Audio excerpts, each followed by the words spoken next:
Good morning, everyone. Good morning. My name is Jessica Kennedy, and I'm the educator for adult learning here at the museum.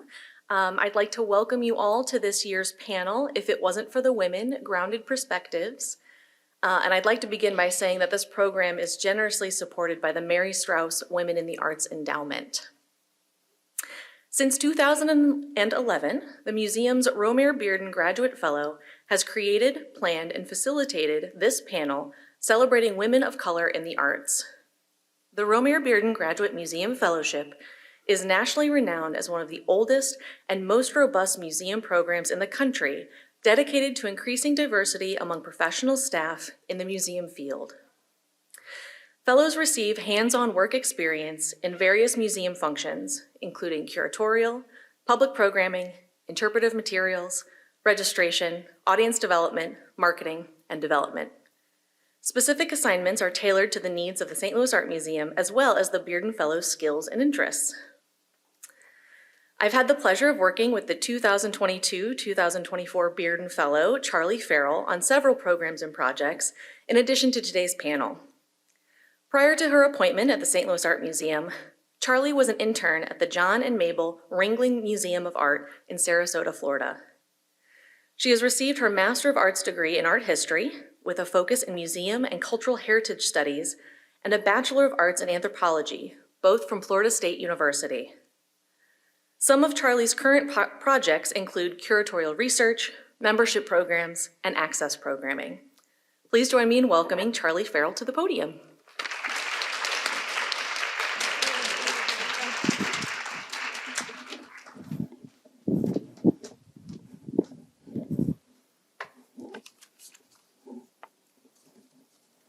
Good morning. My name is Charlie Farrell, and I am the 2022-2024 Romare Bearden Graduate Museum Fellow. I am so honored and privileged to be presenting If It Wasn't for the Women, Grounded Perspectives in Person, as it has been presented virtually during the past 2 years. Our panelists today are Allison L. Norfleet Bruinger, Sarah Sense, and Tiff J. Sutton. Allison is from St. Louis, and her current series, Adornment and Assemblage, is a snapshot in time to present an environment that conveys a thought or meaning to the viewer. Her inspiration is her love of nature and the female image. In her nature series, she has worked to create works that center on the beauty within nature, from the smallest insect to the splendor of the lands that surround us. Norfleet Bruinger uses acrylic mediums, art surfaces, and colored pencils, along with natural materials and found objects that can be displayed on the wall. Each work includes a necklace or pendant that can be removed and worn. Sarah Sense is an artist from Sacramento, California. She received a BFA from California State University Chico and an MFA from the New School Parsons School of Design, New York. Sense was the curator/director of the American Indian Community House Gallery from 2005 to 2007. Sense has been practicing photo weaving with traditional basket techniques from her Chitimacha and Choctaw family since 2004. After moving to South America in 2010 for research, her work changed to include travel journals, landscape photography, and family archives. Recent work includes commissions for Florida State University in 2021 and the Armand Carter Museum of American Art in 2022. These new map and landscape weavings focus on colonial impacts on climate, with purpose to conceptually reinstate indigeneity with traditional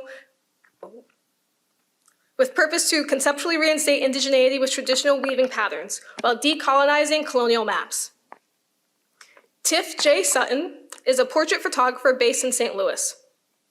Her work is characterized by the Black gaze, dual perceptions, and unique landscape, by placing Black femininity at the forefront through complex, layered images and introspective portraits. Sutton's work focuses on selfhood and personal landscapes. She has attended community colleges and Washington University in St. Louis. Sutton has been featured on NPR and the Humble Arts Foundation. Sutton has won the Black Women Photographers and Nikon Grant and was a resident at the Gulkensten Center for Creativity in Longva, Iceland in June 2022. She draws upon Black feminist thought to create abstracted portraits of Black women. Before we begin, I will briefly discuss the flow of this program. I will present works from the museum's collection relating to today's theme, and then each of the panelists will present on their own work. Following their presentations, there will be a Q&A. Today's panel will focus on landscapes and the innovative ways that artists use them in their practice. Bell Hooks said, "We have much to learn as inhabitants, as witnesses to the environment." Land is so important to us. It holds our histories and our stories. Time spent in it and the ensuing creative process can be meditative. We're always connected to it, even if we do not believe ourselves to be. There's a quiet strength in turning to the land for inspiration. Scott Russell Sanders said in his essay, Settling Down, "I cannot live a grounded life without being grounded in a place. In belonging to a landscape, one feels a rightness, at-homeness, a knitting of self and world." Throughout this morning, though brief, I hope to acknowledge the quiet, awe-inspiring power of the land. The works I'm about to show you utilize landscapes in different ways.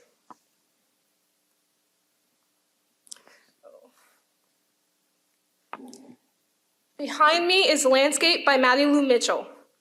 Flat, bold colors illustrate this landscape with blocks of color suggesting landforms such as hills, valleys, and a body of water. The figure in the bottom left corner might be admiring a beautiful day.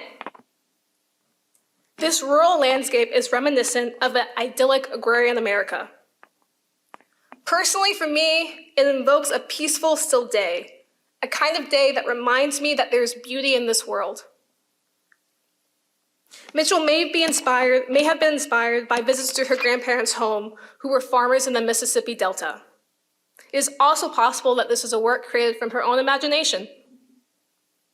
Mattie Lou Mitchell was born in Memphis, Tennessee in 1925. She created this painting while attending classes at the Federal Arts Center at Lemoyne College, a community art center created in 1938 under the Works Progress Administration. While attending these classes, she went on to create 3 other paintings, 2 ducks on a pond, landscape, and across the street. These art centers, established across the United States between 1936 and 1943, provided exhibitions, lectures, and free classes to break down barriers between artists, art, and the public. They were funded by the Federal Art Project, a program created during the Great Depression to give work to artists. This program, again funded by the federal government, employed various artists, but might be most well known for its support of African American and women artists.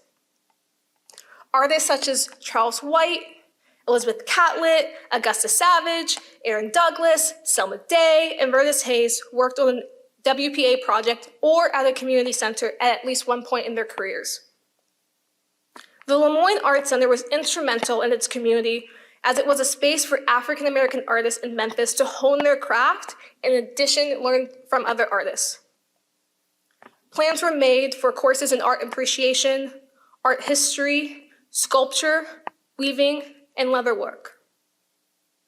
In December 1939, it was reported to the Lemoyne Board of Trustees that about 12,000 visitors had viewed exhibits, about 2,000 had attended gallery talks, and about 5,000 children had enrolled in painting classes. Right here is just an image of the Lemoyne Federal Arts Center in Memphis. The Lemoyne Arts Center transcended from a place to explore one's creativity to a cultural hub for the African American community in Memphis. Mitchell's work, along with 38 others, were grouped together as part of the best work created during the center's earliest years as a proof of concept for future success. It is remarkable that landscape by Mitchell was created in a place that was part of the cultural landscape of her region. Unfortunately, this program was short-lived. In 1943, the federal arts program was closing and the question of what to do with this artwork was raised. In 1942, Charles Nagel, the then director of the museum, agreed to receive an allocation of works created under the federal arts program. The work from Lemoyne was to be used at the People's Arts Center, an art center in St. Louis. This allocation represents the first works by African-American artists to enter the museum's collection. The next work I would like to highlight is The Edge by D.Y. Begay. A vertical textile, shades of orange and yellow fiber are woven from edge to edge. Above and below, dark fibers jut into the yellows and oranges, resulting in a unique pattern for each row. Begay has said of her focus for The Edge was to integrate soft formations of the sky and to intensify sunset colors. The emphasis of verticality references the steep mesas of her home. Begay is a fourth-generation weaver from the Salina community in the Navajo Nation, born to the Shoshone clan and born from the Tachani clan. Learning how to weave from the women in her family, she started with regional styles and slowly moved into abstraction and landscapes. Begay weaves using traditional methods such as a vertical loom, lacing, and warping techniques. The materials used in this textile use a landscape of its surrounding environment. The wool is hand-spun using sheep's wool. This involves herding and shearing the sheep, as well as carding and spinning the wool. Then the wool is hand-dyed with plants and other natural materials. Begay harvests these plants herself. Onion skins, mahogany roots, and juniper skins are some of the plants she's used to create the vibrant colors that you saw on this textile. Incorporating elements of the landscape transforms this textile from a depiction and reflection of the land, but into a physical memory that carries its home wherever it goes.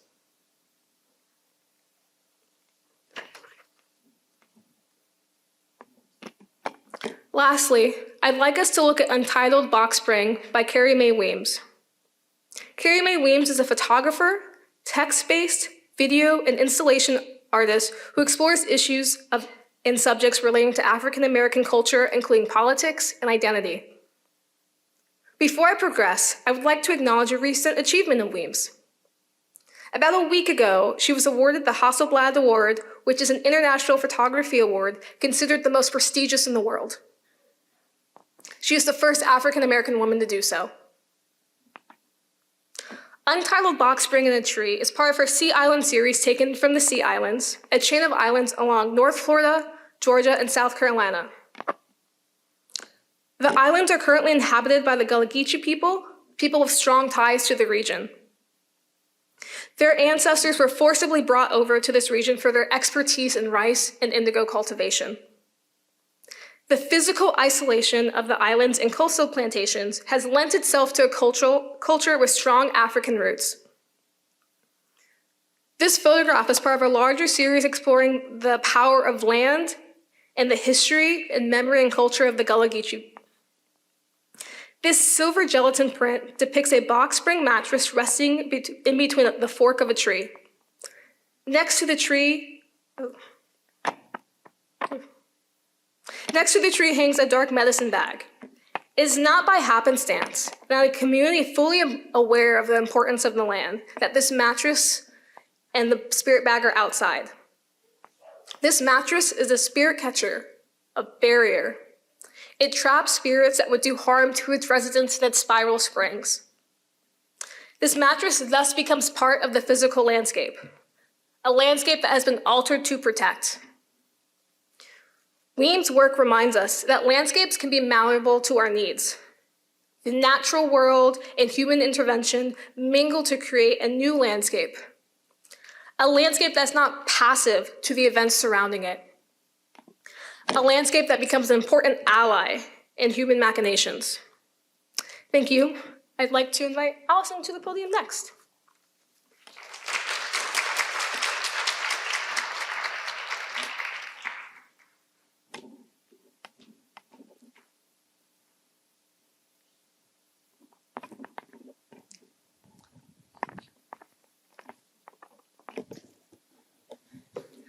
Hello, everyone.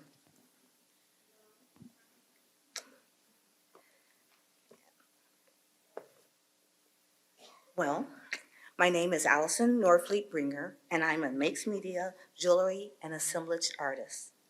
Throughout the years, I have been creating art in a variety of mediums.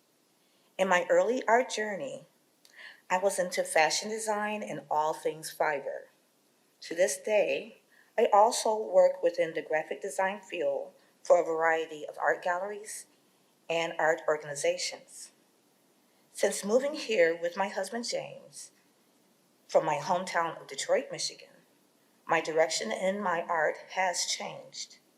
My passion now is creating art jewelry with a mixed media concentration. This path in my journey has opened up my world to a new passion to create that has expanded my connection to my art, to other artists, my patrons, and my surroundings. Our surroundings impact how we live and how we interact with each other. So it is so interesting to get to know a person from learning about their world and how their surroundings help to shape their way of life. It has been a true joy to see how my surroundings, my upbringing, my history, and the stories shared to me by my family have influenced and shaped my art. Nature has been a focal point in that nurturing. The stories of my parents' upbringing helped me to imagine glimpses of their lives that mold my creative thoughts. I love to hear my mom reminisce about her home in Tampa, Florida. The hot summer evenings, hearing the breeze move through the palm trees, baby lizards that would attach themselves to the screens on her front porch, to the smell of lemons from the lemon trees in her backyard. My father's memories were wonderful as well, like finding Indian arrowheads as a child in the creek that ran through Elmwood Cemetery from the Battle of the Bloody Run in Detroit during the Pontiac War. He loved to tell that story about the history of that historical patch of land. My parents also helped me to form a love for the earth by placing me as a small child in the middle of our garden to plant vegetables, pull weeds, and to play with earthworms. We've even had a grapevine in our backyard that was passed down from my grandfather. The sweet smell of those grapes is still a wonderful summertime memory for me. Every season, we were outside enjoying the world around us. My brother, sister, and I were raised with a love of nature. From playing with piles of leaves in the fall, to going to the farmer's market to pick up rose bushes, vegetable seedlings, and strawberry plants, to picking out our live Christmas tree that barely fit through the front door. There was always a natural component to our childhood. Even though we were raised in the city atmosphere, nature still nurtured our lives and our imaginations. Nature is a universal way to connect with the viewer of all walks of life, for there is always a touch of the earth within our surroundings, from city to country, from suburban to rural, from a small dandelion growing in the crack of the sidewalk to the winding roads of the highways through Nebraska, where there would be just mile after mile of flat land filled with wheat and corn. These things help us to connect to the land and to each other. The subject matter of nature, as well as my love of the female image, has been a focus and an inspiration for many of my art jewelry designs throughout my 12 years of my mixed media jewelry and fine art career. There are so many beautiful aspects of the land that can be a source of creativity. Everywhere you go, there is inspiration within our lands. It could be a pattern of a tree trunk or a field of beautiful flowers that sparks a vision that is the foundation of a new design, a new piece, a new series. Many of my jewelry lines and my larger works have a natural theme, from hand-forged leaves made from copper and sterling silver to creating micro watercolor paintings of forest scenes as the focal point of a pendant, or from small hand-colored flower pendants made from shrink art material and to the large wall creations that I make from tree bark and moss. I have strived to share my love for the earth. I'm always trying to find ways to connect with others and to bring out their love for the earth as well. Within these past 5 years, I have been developing a body of work that creates a surrounding or a snapshot in time to give my patrons a different connection to my work. These assemblage creations also have corresponding pieces of jewelry that are housed within each piece. The jewelry can be removed and be worn throughout the day, and when they come back, the jewelry gets returned back to its home, and then the surrounding imagery is the home for the jewelry, and it stirs the emotion for the viewer. The challenge for me is to find a way to create that experience. This is where I find a lot of joy in creating. I collect many pieces of natural materials to incorporate into my assemblage works, but some visions just can't be collected. This is when it becomes interesting. I must come up with how to create a specific natural item using man-made materials. How do I create dripping honey from a beehive, or a pond for a frog to hop from one lily pad to another? How do I create a cluster of flowers in a specific color that swirls around my subject matter's face? Creating surroundings that feel like a tree trunk in which a woman is peering out from, to creating an image that makes the viewer feel like they are beginning a stroll through the path into the woods. I enjoy creating such things like water from resin, or honey from amber-colored hot glue for electricians, or flowers from shrink art material or sheets of foam. The challenge and the true joy is finding the right combination of natural and man-made materials to give that sense of being and looking natural. This becomes an exciting process for me. There is always a lot of trial and error, but when it all comes together and I can see the wonder in a person's eyes, or that they are emotionally connected to that piece, it is all worth it. I want to create a space where the viewer's imagination can grow and flourish. We all need time away, and I believe being amongst nature, real or imagined, can be just that place. It can be a beautiful escape that we all need, and art can be that safe place to be yourself. Thank you so much.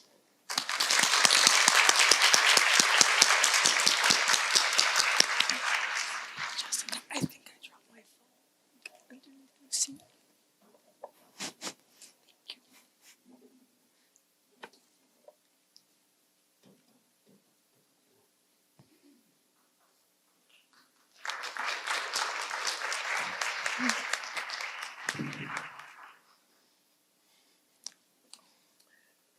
Wow, it's bright up here.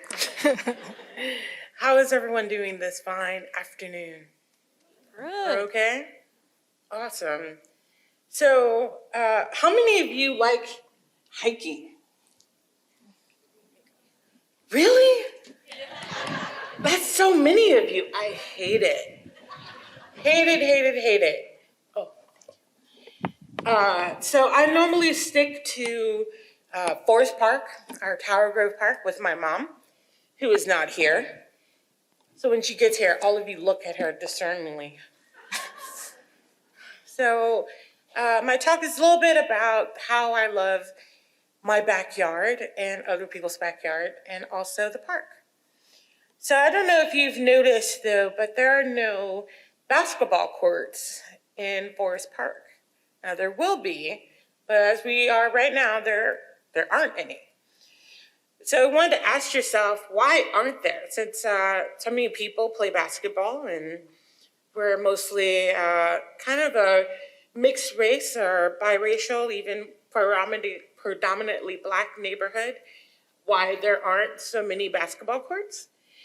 And unfortunately, I do believe that's part of the location racism that exists in St. Louis. But I like to try to find something else to talk about, or share. So in my neighborhood, Tower Grove South, I take pictures of black women.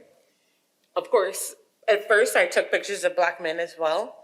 And I always use the green spaces that are laced in between alleyways and also parks.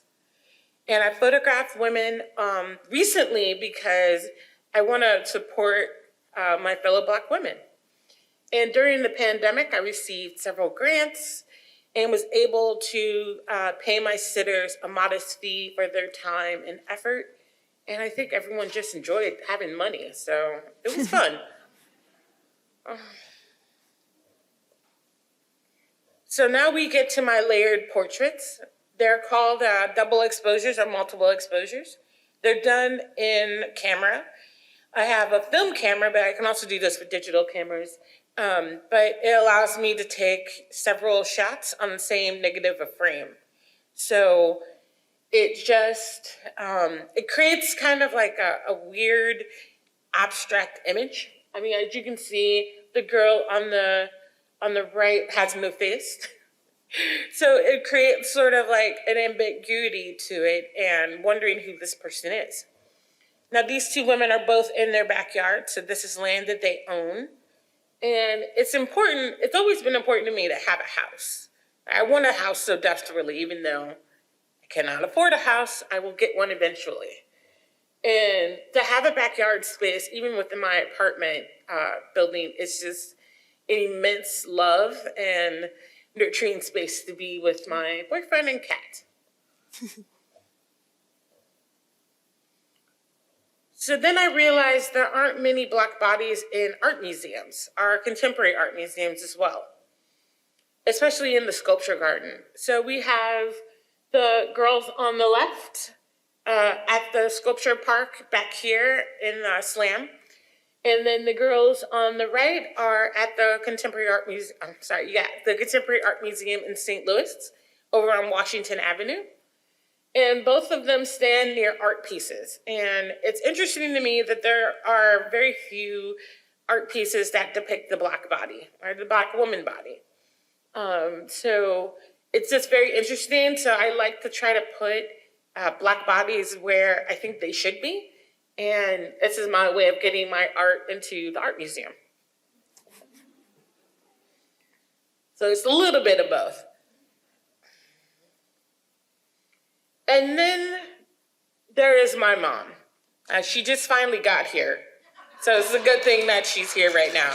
Let's all give her a round of applause. And these pictures I shot while I was in college at WashU back in 2000 to 2003. And they are intimate portraits of my family. The objects of the photographs were the photographs of my dad, but my mom got into all of them, as she should. So in this part, in this museum and sculpture park called the Pyramid Hill Sculpture Park and Museum in Hamilton, Ohio, took those images and blew them out to 8 by 8 foot and put them on canvas and then hung them in trees along their property. I have video of this driving into the park and then seeing my mom's watchful gaze. It was startling, but it was also heartwarming. And I just feel like the images they chose during the fall leaves of Ohio just turned out so beautiful. It's a way to take these intimate portraits of my family, a typical Black American family, and make them public. Make them, what's the right word? I guess I want to say, make them typical.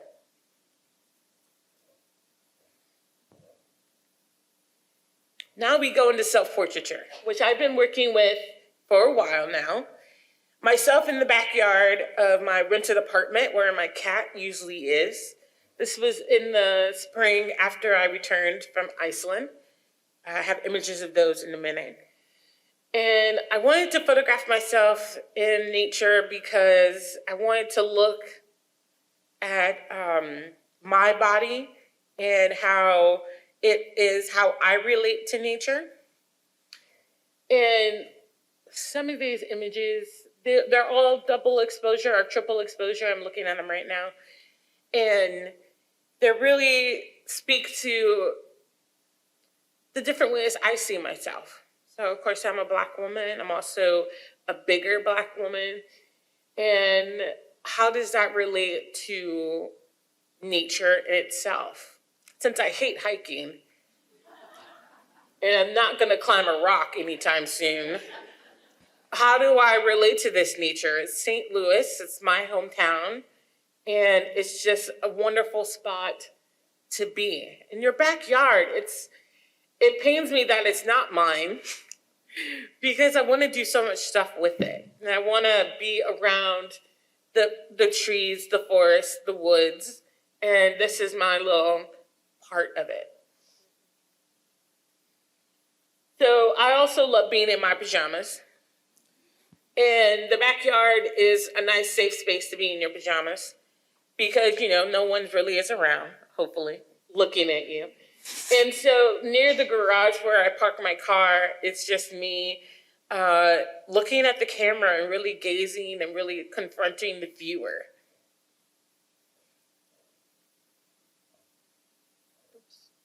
Skipped one. So you might notice that some of my images, some of my body is disappearing into the land of the background. And that isn't intentional, but it is a happy, happy coincidence.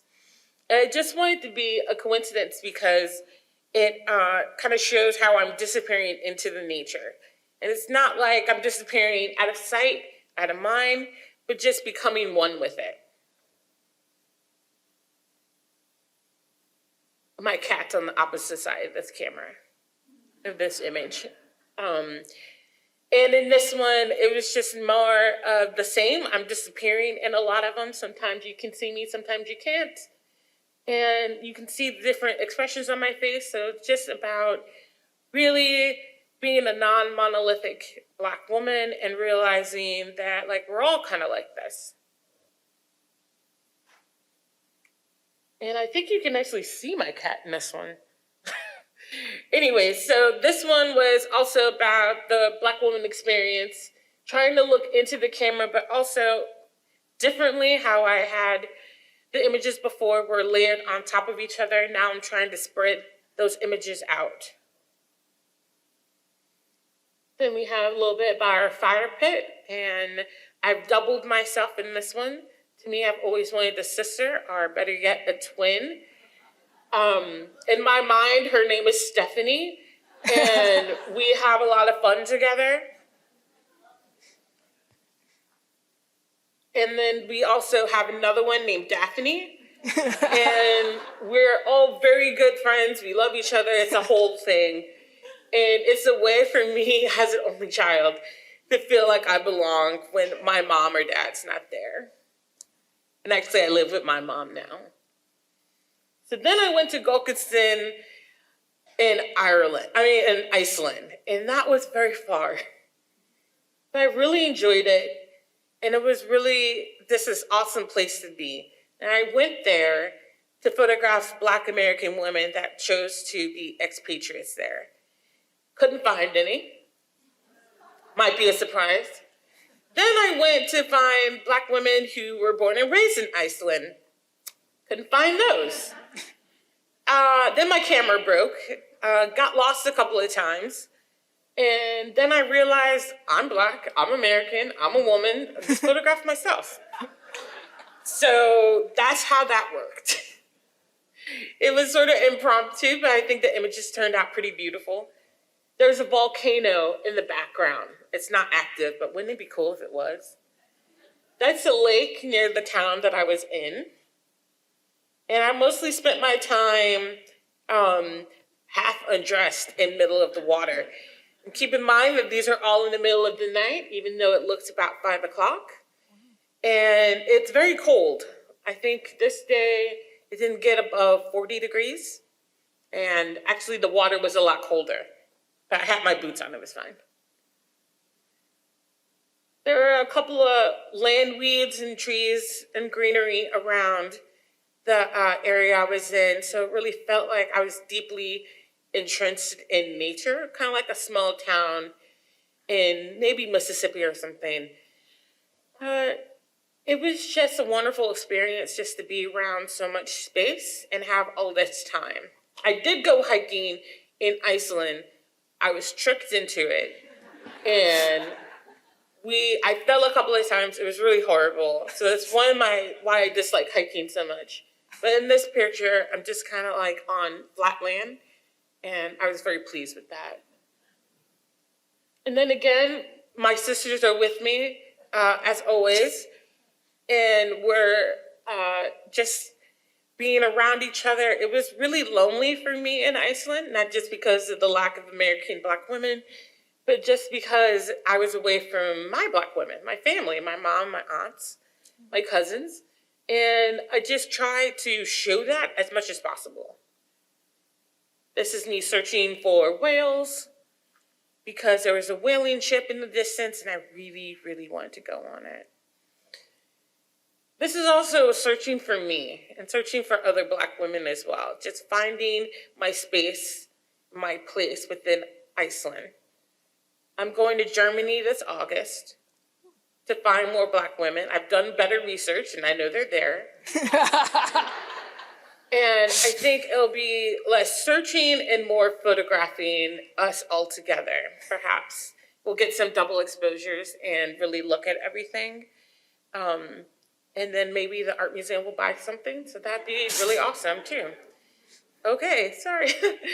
Sorry to go off topic, guys, but my mom is finally here. Mom, could you stand up? Let's all give her a round of applause. Thank you so much for having me and listening to me babble.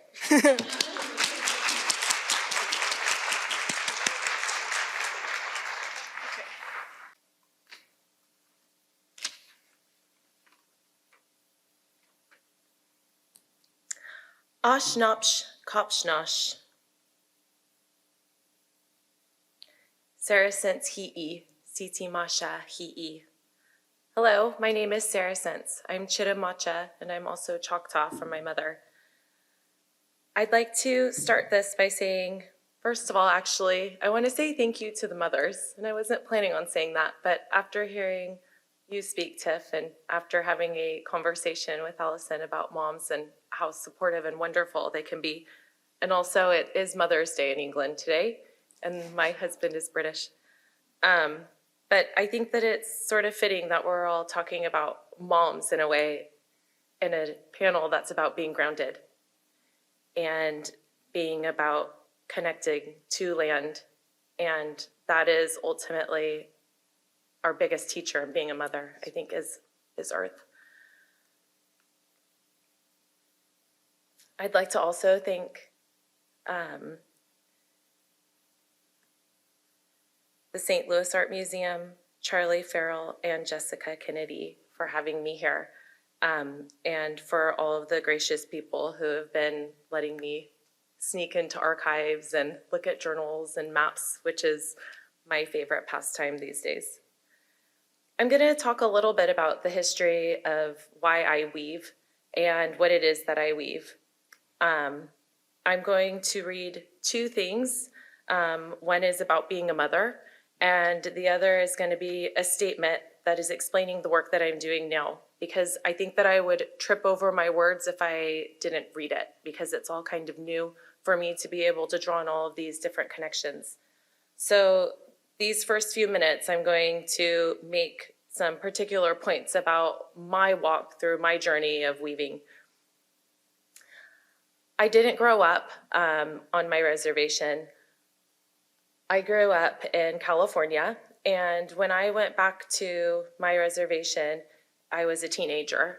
And the Chitimacha community, my community, is in Sharonton, Louisiana, about 70 miles west of New Orleans. Our ancestral land stretches from Florida to Texas, and we now are about 1,200 people.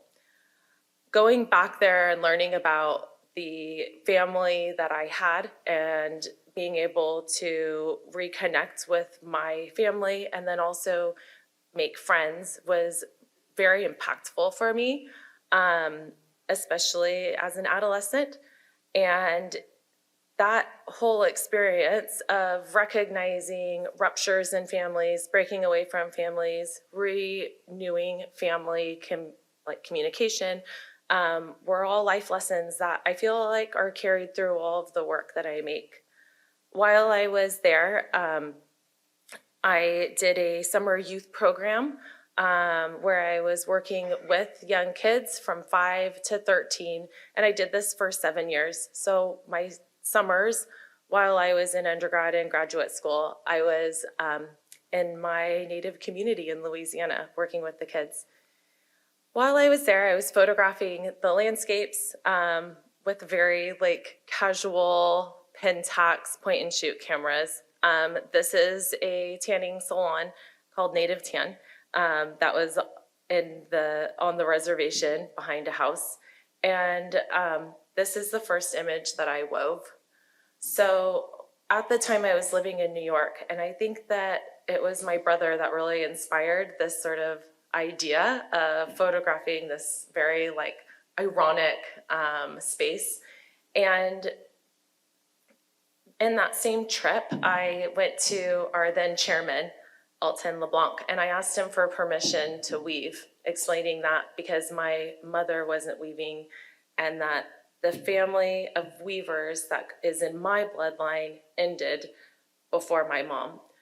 And with his blessing and with that photograph, I had this idea that I would print this image in different colors and then cut it and weave it.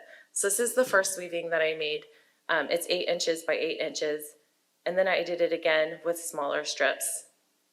And then I started making small baskets. During my time of weaving, I was experimenting with different printing materials. I was experimenting with different imagery. And all the while I was also working in museum and galleries.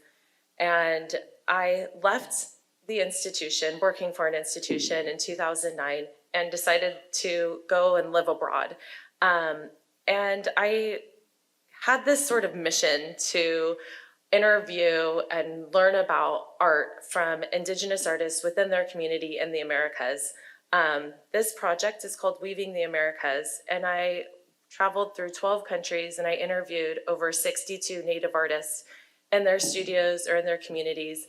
And this was a several months of traveling and getting to know sort of just the land. And while I was looking for very contemporary Indigenous art, what I actually found were artists who were making work that was about their land. It was traditional. It was connected to where they were from. And it was life-changing for me. While I was on that journey, I was also doing landscape photography. This is Bolivia, Chile, and at the end of the journey, I made large woven pieces that make up the body of work, Weaving the Americas. This is, I'm not really good with remembering dimensions, but I can tell you this is about the size of 2 sliding glass doors. After Weaving the Americas, I did another journey through the Caribbean and Southeast Asia called Weaving Water. I wanted to sort of go back onto this journey of traveling and meeting with Indigenous artists, but I was interested in that sort of water and how through water we move, not just to move objects for trading and for commodity, but also people, the movement of tradition and culture. So I went to the Caribbean. and then shortly after went to Southeast Asia. While I was there, I was traveling with a friend and colleague of mine, Jewel Shaw, who's a printmaker. She's also native from Canada. And she, while we were going and meeting with artists for my research, for her research, she was meeting with paper makers and print making studios. We went to visit this artist who's just a silhouette here, Mr. Supan in Lampang, which is in northern Thailand, and his work is making bamboo paper. He lives in this bamboo forest and makes the most incredible paper I've ever worked with. While we were there, we shared tea together, we had a conversation. He's Buddhist, and we talked about Buddhism and quantum physics. And then I noticed some round paper, and I asked Mr. Supan, "What is this?" And he said, "That's the moon." And it was a light-colored, circular, round piece of bamboo paper. And then he grabbed a gray piece, and he said, "And this is the moon shadow." And I had several of these round paper, bamboo paper sheets made for me. And then also in the background of that weaving water piece, you can see a rectangular piece that's more yellow. That is also Mr. Supan's paper. So all of the weaving water works are woven through that bamboo paper. Traditionally, a chitamacha basket and a Choctaw basket would be made of river cane, which is from the bamboo family. While I'm doing my work and traveling, I find it to be very relevant and important that I continue to go back to my Chitamacha community, and now I'm also going back to my Choctaw community. And I am photographing, mostly spending time with friends and family, but I also take the time to be near the Bayou Teche, to meditate, to just kind of be there, and then also to do the photography for my work. This particular sunset I photographed 15 times, and then I made a piece that had 15 different images of that same sunset. This is called Weaving the Bayou, and again, you can see that circular bamboo paper on the front. This was installed for the Alexander Museum of Art in Louisiana, and then it was later installed as a different kind of installation at the Center for Visual Arts at the Metropolitan University, Denver. At that same time, I also did a body of work called My Basket Story. This is also using bamboo paper, and it has my journal writing on it. So I do a lot of writing while I'm also making. And this particular piece, My Basket Story, I'm writing down how I came to weaving and sort of all of those connections. And then I've cut up all of those journals and woven them through the landscapes from the weaving water. I finished this piece in England. Weaving Water debuted in Bristol, England. And the installation was initially in Bristol. And so that wallpaper that you can see on the background, it's sort of like very like romanticized colonial settings like oak trees and, you know, beautiful calming spaces that actually maybe sort of also can suggest other things, other elements to a certain type of life.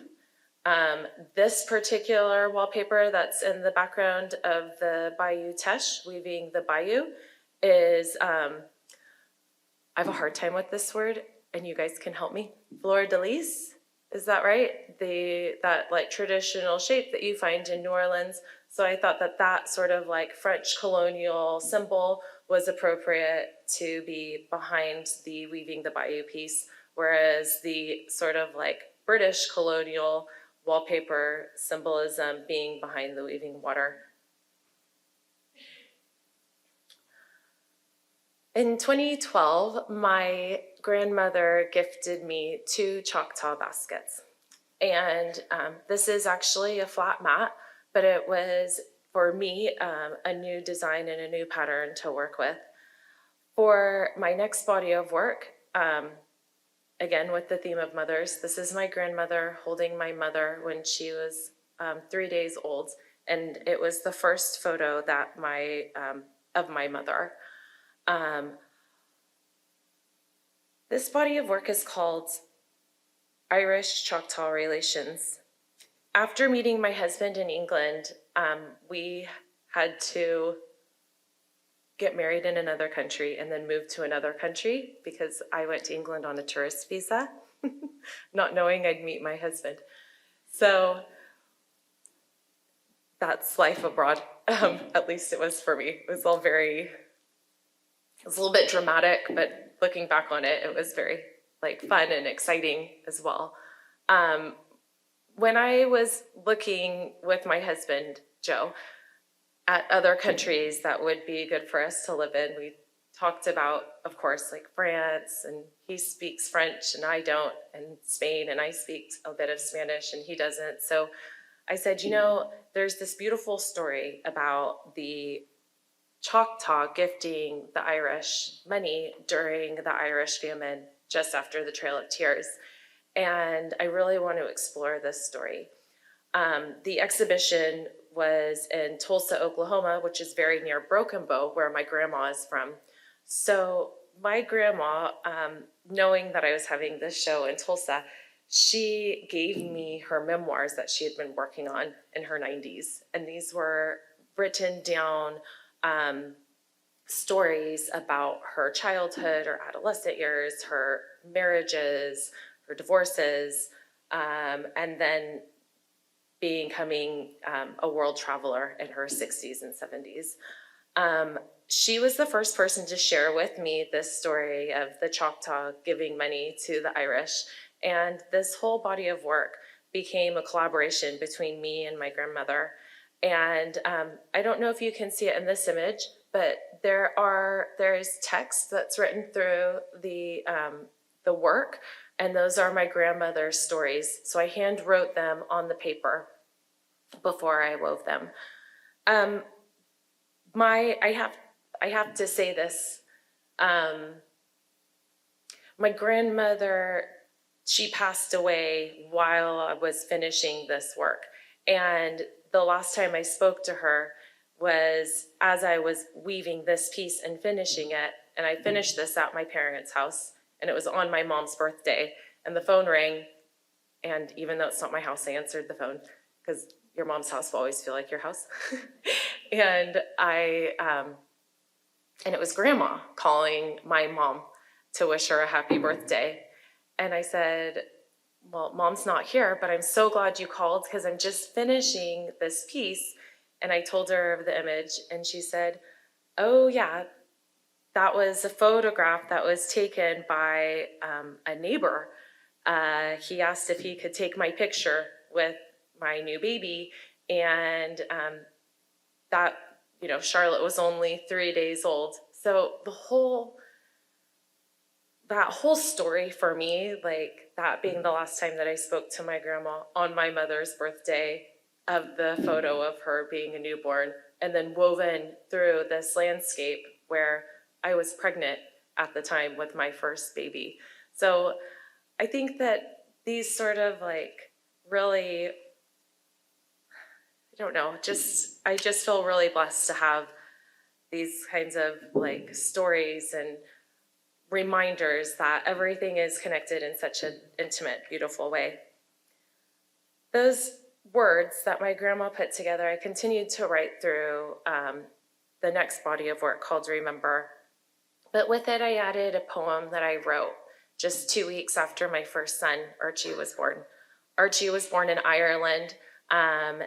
In this landscape that you can see there, that's where I lived with my husband and Archie. And I was very moved to be a mother for the first time and to give birth to a boy who was Chitimacha and Choctaw and European from my dad, but American, and also to be basically growing inside me in this other country, in Ireland, and to have an English father. So I was thinking a lot about what that meant and how, and that's like big questions to be grappling with when you're any age and a new mom. So I'm going to read to you the poem that I wrote and what is the backbone of Remember. Does water have memory like the trees that surround it? Can water remember the roots that drink it or the lungs that inhaled it? Can water remember the ancestors, the way land holds us in shallow graves? I can feel the presence when close to the calm lake, rushing river, or thunderous ocean. Bring me the calm and violent memories. Remind me of the past so that I don't forget that I am but a speck of dust. The new life that derives from me is my future and the future of this world. My selflessness today will grow this baby boy, and I will be a vessel for him, a lifeline of new beginnings and hope. Let the rain fall on the water and remind us of the cycle of life. He may not remember me today or yesterday, but he will always know that he is connected to me, to this land, and to this water. Then going back to the reservation, back to Chitimacha, I asked community members what the bayou meant to them. I always go back to the bayou. I think it's for me, that's my grounding place. And this body of work called Cypress has their words. I said 1 to 3 words, what does it mean to you? And so one side of the diptych is the traditional weaving of one landscape into the other. And on the other side of the diptych is a stencil, a hand stencil that I did with acrylic paint of that word. So this one is home, peaceful. In 2016, I sort of went back to some of my earlier work where I was weaving through my work cowgirls and Indians, cowboys and Indians. And this is really sort of commenting on just identity politics in the United States, popular culture, politics. And this is going to bring me to my next and last reading. This work that I did in 2016 is primarily found objects. I found objects at live auction houses when I lived in England. Also, Hollywood imagery comes from poster stores from when I lived in LA and also in New York. I work with mirrored mylar, which you can see there with that Choctaw mat that my grandmother gave me, that pattern being repeated and woven through those same images. In 2019, I became a fellow at the British Library, where I was depending a lot on the work of Cole Thrush. Cole is a scholar who is in British Columbia, and his book, Indigenous London, had a big impact on me and my research, and he was very generous to help me with sort of like objects and books and manuscripts and maps that I could sort of start my research at the British Library with. This is an excerpt from his book. This was actually from a publication in England in the 1800s. And while I was living in England, I was becoming interested in sort of what Native things had been brought back, what Native people had been brought back, and what was the reaction from English people. So what Cole's book does is sort of situate those narratives in London, and he also does like a walking tour of London that I did with him, that's explained in the back of his book, to sort of, it's as a guide, a historical guide of what was in London and how that sort of like colonization and racism existed there for so long. And what is that today? I'm going to skip ahead. This is a commission that I did that includes these colonial maps from the library from 1700s, and then also from University of Texas, Arlington, as this was a commission for the Amon Carter Museum in Fort Worth. And then also landscapes going back to Louisiana and Texas, and this is all dealing with bayous in that area. So this is one of the first examples of me weaving maps into my work. These are some details which I'm going to go through kind of quickly.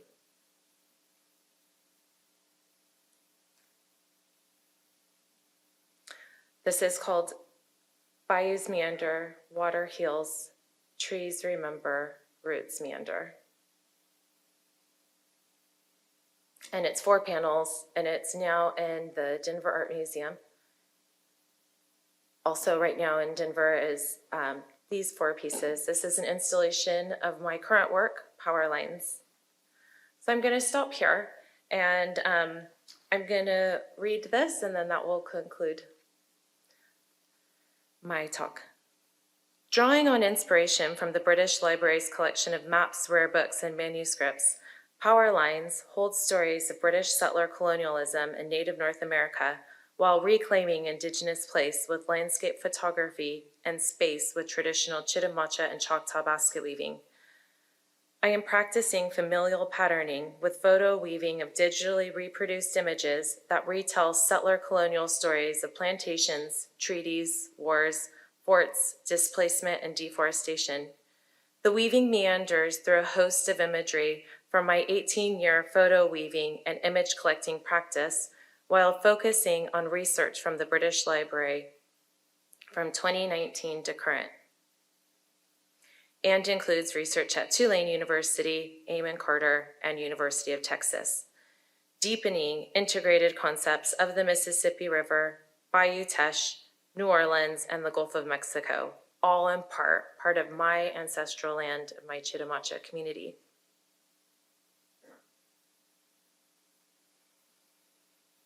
The 10 larger pieces include my 2 personas. The cowgirl and Indian princess have been a constant in my weaving as commentary on American cowboy and Indian culture in film, decoration, fashion, and education. Playing with these themes exploits my own duality of being native from my mom and non-native from my dad. Furthering my American experience, I grew up in the United States without knowing my own native community until my adolescent years, which had a profound impact on my identity. The cowgirl and Indian princess plays with these complicated feelings, becoming more emotionally evoking when woven into Hollywood film posters. Weaving such identity politics through ancestral land then ties the figure to place. Adding the maps through the landscapes and figures suggests memory that is bound by blood and water, but manipulated with popular culture's interpretation of Native identity. The archives of both documents and maps act as evidence to murder and genocide, while the Hollywood imagery exposes an industry's power play on historical trauma to falsify actualities that continue to persist in memory. Like blood pulsing through our bodies or cypress tree roots drinking water from the bayou, the memory persists, interweaving the personas with Louisiana landscapes of Chitimacha ancestral lands ties current contemporary life and environment, conceptually closing a gap between historical and contemporary time, much like memory. This unique rhythm spins an historical web, entangling sad realities of war and genocide while honoring ancestral basket weaving.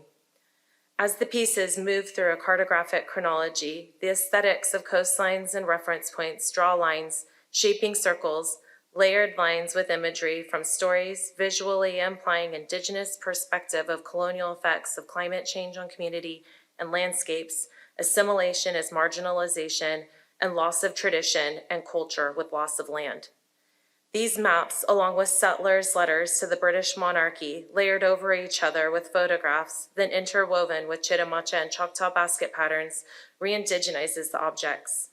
Cutting the paper into strips and opening them, moving them apart to create space for differing interpretation and reinserting Indigenous patterns from the very same locations where the ancestors were removed, taken, and killed is a process of decolonizing.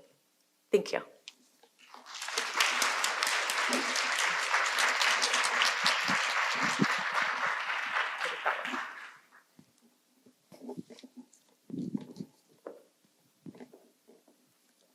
So we're going to move into Q&A. For this section, two of my colleagues will be walking around the auditorium with a microphone. So if you have a question, go ahead and just raise your hand and they'll bring you a mic.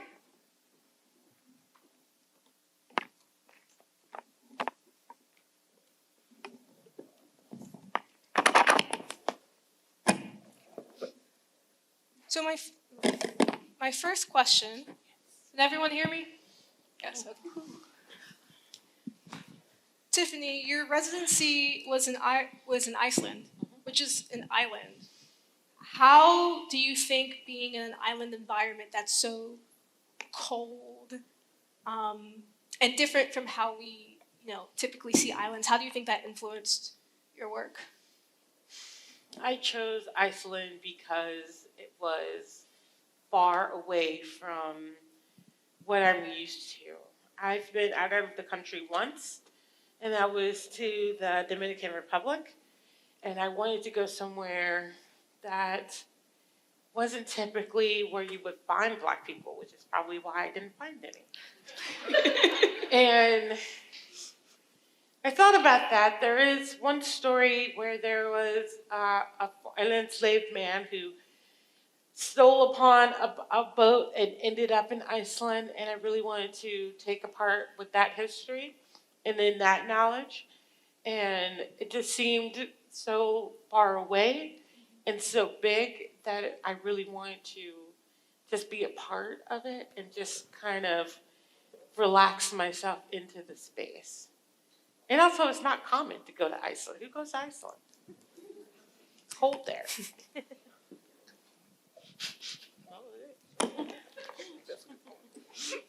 Sarah, we've seen in your work that you have experiences with numerous different kinds of landscapes. What is a common thread that you see in the land, and how does that influence your work? Water? I know that sounds like a really generic answer, but I think when I did Weaving the Americas, like weaving water was such a natural next step for me, because when I was traveling mostly by bus, like from one country to the other, with just a bag and like hardly anything, it was just felt like just me and my partner at the time, Francisco, just being totally connected to land. But that whole time that we were traveling on land without being on an airplane, without doing anything, fancy or extreme, kind of. We did go to Galapagos. I know that is super extreme. But there was this constant reminder of the water when we were near the water, if we were near the Caribbean side, or if we were on the Pacific Ocean side, if we were in the Andes, where was the water coming from? In Bolivia, when we were in the Atacama Desert, there is hardly any water, and you're very, careful with the water. So it was sort of like, even though we were traveling on the land, everything was about water, and it just, that relationship between land and water, so you can't have one without the other here, at least on Earth, like it's so intimate. Absolutely. Allison, I'm struck by how small and yet detailed your pieces are. What are some of the challenges that you encounter in your work, and how do you overcome them? Well, with a lot of the pieces that I work with, especially with the jewelry, when I first started to come into beginning to wanting to design this art jewelry, I wanted to actually take artwork and placing it into an actual piece that a person could wear. So the art doesn't always have to be on the wall. It can kind of travel with that person and be with that person. And that is where, even though it's exciting for me, but it does become challenging. A lot of times, especially with drawings of that different imagery that is more realistic. If it's abstract, it's, I can kind of play and I can have fun with it and it comes together how it comes together. But for the more realistic pieces, I a lot of times will actually draw or at least set everything up as best as I can in true size or a lot larger so I can work with it. Bring that down to size and I'll actually measure it against, especially with the jewelry, against that actual piece. Because sometimes the image it might only be 3/4 of an inch that's actually going inside of a piece of a jewelry or inside of a pendant. And so then after I bring it down into size, then I'll have to rework that. And a lot of times, like the watercolors paintings are kind of fun, very small brushes, and really get in there really close. And I do a lot of color pencil, which gives me a lot of options, sealing everything, riveting that artwork into it. So usually sometimes working large and then just bringing it down to size. So then it'll be able to translate as it's supposed to. So when that person views it, they say, oh, I can remember that scene. That reminds me of this in my past. So that's usually how I work on that. Any audience questions? If you could pass this microphone.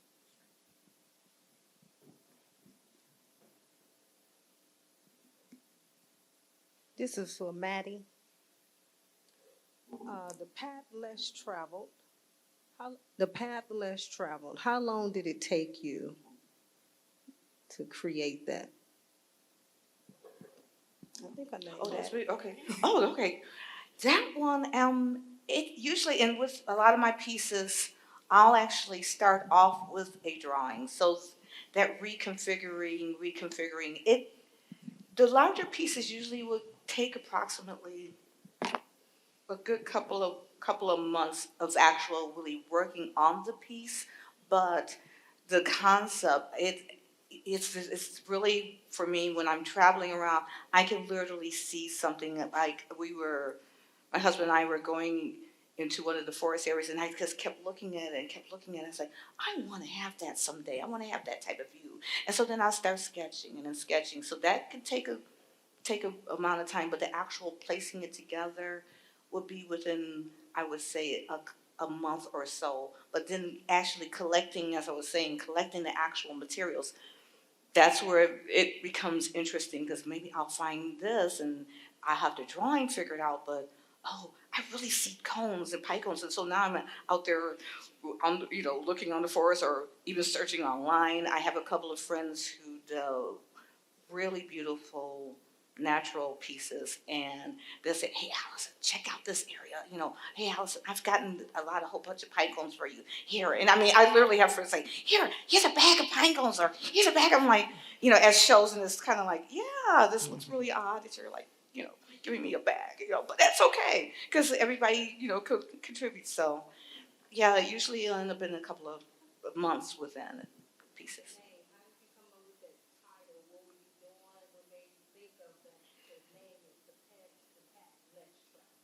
For me, partially it was because a lot of times by being more in a city atmosphere, and I have a tendency not to tread into a lot of the nature at times, because I get a little nervous, the lions and tigers and bears, oh my, and but I love it, and that's how I was raised, but it was always within a city atmosphere. So to me, it's that path less traveled. For me, it's just to go out there, see what's in there. It's like, maybe it's the breadcrumb or something like that, but just go out there and, it's that path less traveled. And I have a lot of friends who are, city oriented as well. And they're like, oh no, I don't go there, or I don't do this, or I don't do that. And it's just neat. It's like, that's something we can get into. And my husband has gone camping and everything as a child. And he's like, we do this. And he's talking about the stars. And I'm like, oh, yeah, no. If it's in the backyard and I'm looking up and it's, the sun and the lights are out, then I've seen it. But no, so that's that pathless travel part. Speaking of backyards, sorry, I'm supposed to be helping with questions, but there's a burning question I have. Tiff, what is the name of your cat? Yay! He's named after my favorite photographer, and that photographer is named Diane Arbus. Wow. So I call her Arbus or Arby, and if she's in trouble, I call her Diane. So during the photo shoot, she's a cat, so she likes playing with my cord for my cable release cord, and then that's when I call her Diane, because she almost knocked over my camera, so she was in trouble. Thank you. Sure. Thank you all so much for sharing your incredible work with us. And thank you too, Charlie, for bringing together these three fantastic artists. There are just so many, yay! So many fascinating points of connection between your work. I keep thinking about questions of scale, right? And what it means to work large and then place yourself within these large landscapes. But a more specific question for Sarah, which maybe pulls off of that, draws from that, which is one about process and how you compose compositions from disparate images. So I'm trying to, looking, say, at this beautiful piece in the background, how you knit together, well, just your process of knitting together, say, the images that you then weave into. Would you be able to talk about that a little bit more? Thanks. Yeah, absolutely. Thank you for the question. I can talk about what I'm doing right now. Yesterday, Charlie and I went to the Missouri Historical Society Research Center or reading room, I guess. And we went and looked at maps of the Mississippi, and we got to look at journals from the Lewis and Clark expedition. And I think that's where it starts. For me, it's going in and looking at the sort of archives, and then putting that into a place is in the landscape photography. And then that next layer is going to be any text. So right now I'm working on a piece about land in Denver. I was in Denver 2 weeks ago, so I was at another museum looking at buffalo bones. And then with a farm, we went out to look for the buffalo, which you can't find because there's not very many left. And so that becomes a landscape photograph of a field where the buffalo are supposed to be, but they're not. Does that make sense? So it's sort of like this image collecting. And then with that research, I'm reading Braiding Sweetgrass, which is about all of those concepts of being connected scientifically and spiritually to the land and the plants.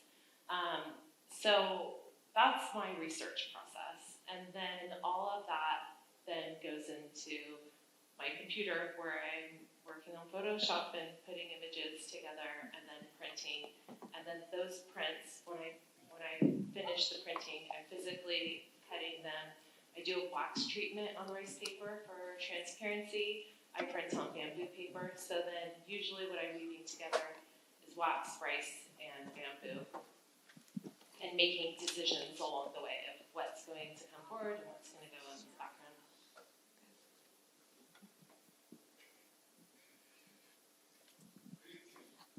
I'm going to pass it back down here.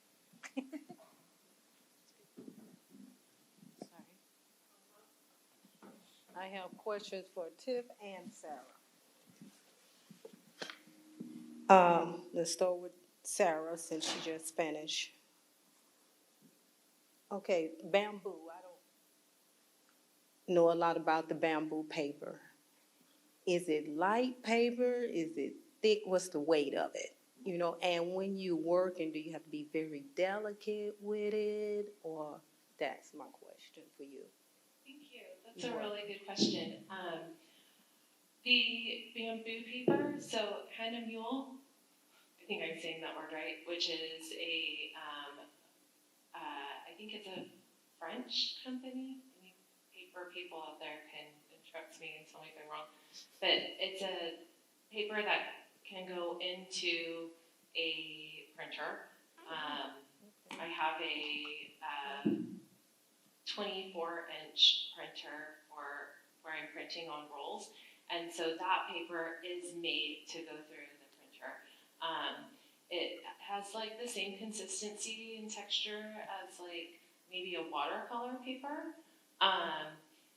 The handmade bamboo paper that I was getting in Thailand, where I was working directly with that paper making artist, that paper, it does bend and move like what he was making, but I wouldn't put it through a printer because it has a lot of texture on it.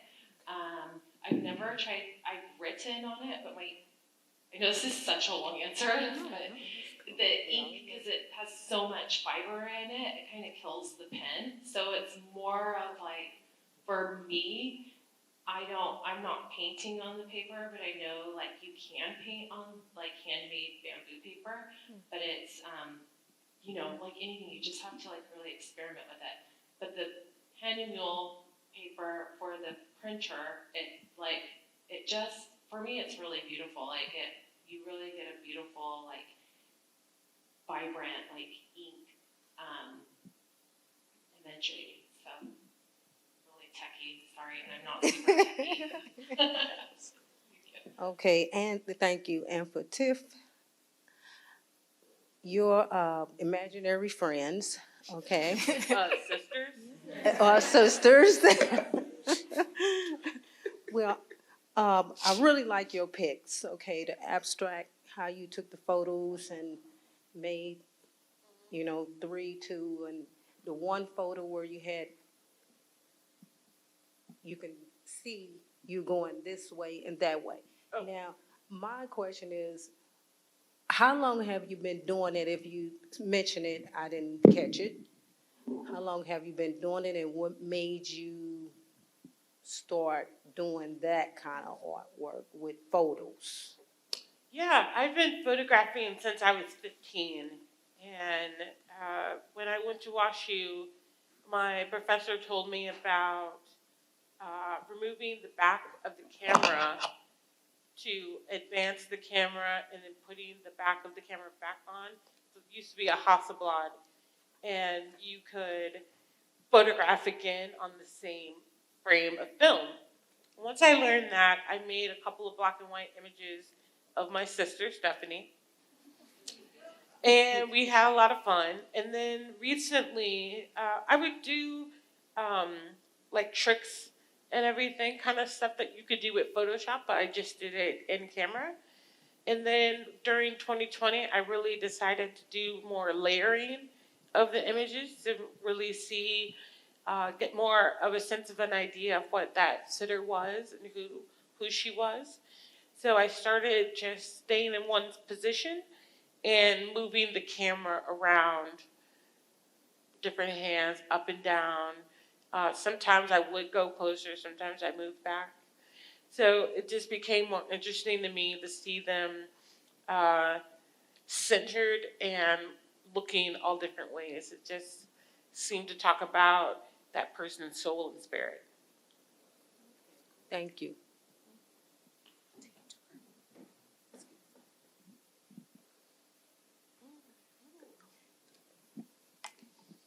I think that's all the questions we have. Oh, one more question? I think this will be our last question. Yeah. No pressure. Okay, can you hear me? So I know, Sarah, you told us what your inspiration was, and it started, I believe, when you were a young teen. But for the other two, who were your inspirations, I would say, that got you to this point? I know, Tiff, you had mentioned your mom, but I'm trying to think in terms of, again, mothers, and these are non-traditional kinds of fields, but somebody or somebody said, you should do this. You know, this is who you are. So that's my question. Who are those people? Well, I would say my aunt helped me with that. So another female, it's my mom's sister. I think she's here too. And Kat, why don't you stand up so everyone can see you?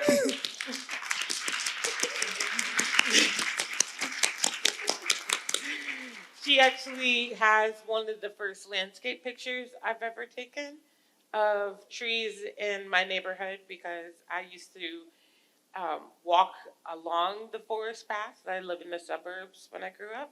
There was a lot of woods in the backyard. So she has that one. And then I guess my mom and dad didn't really know what to do with me in this camera. And I told them I could be a world famous artist, and they were like, okay.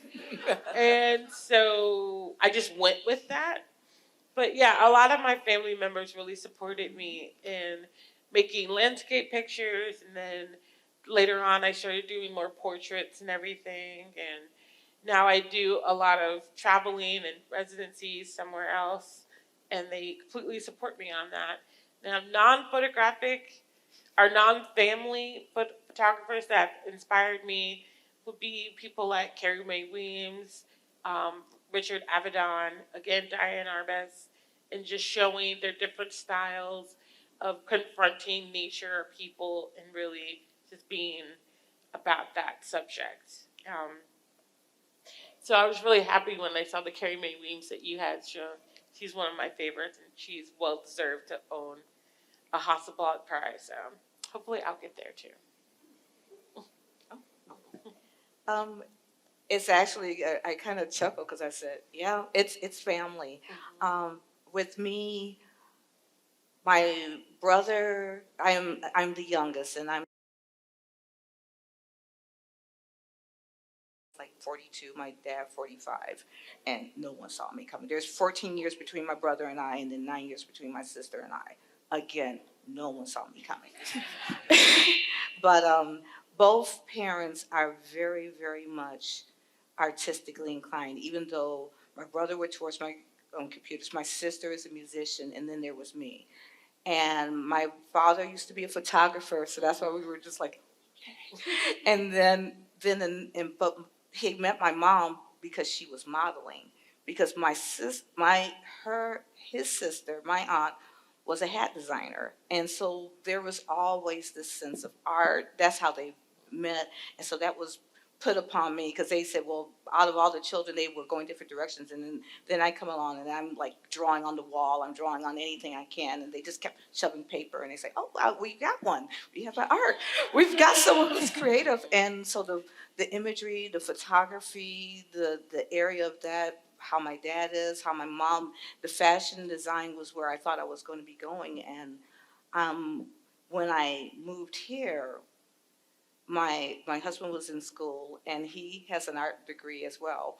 So I even married art. And then the thing about it was that I just happened to be I was working at a organization, Craft Alliance, for people who are from here, and I used to be a gallery assistant. They say, hey, now that you work here, you can take a class. I said, oh, I haven't tried metal. Let's try that. I mean, I'm more fabric, I'm more clothing, I'm more fashion illustration. So that's where the female image area. And next thing I knew, I was doing things there, and then the next thing they convinced me to get a second degree, and then I ended up at Maryville. But my teacher ended up being like one of my mentors, and her name is Sherry Jardais. She does just amazing pieces. She does the jewelry, but she branches into a different area. So she uses color pencil onto metal, and that's what I really like, that idea of adding color or adding art to an actual piece that you're wearing versus it being everything being circled. Oh, I love that gemstone. I love that aquamarine. I love that diamond. What grade? I want it to be more of an art piece. And I ended up with really just excellent teachers who let me, and she was just excellent about that, letting me say, this is what I want to do. Can we make this happen? She says, okay, learn the basics, get those tight, and then expand. And so with her, and then there's a couple of Gail Grossman Moore. She's in the East Coast area. She's the one who ended up pulling me into shrink art. I call it's kind of funny, during the COVID years is when we're not doing any shows. I'm usually I'm more of an artist who does different art fairs, like the Queenie Art Fair, the St. Louis Art Fair here. I travel the States.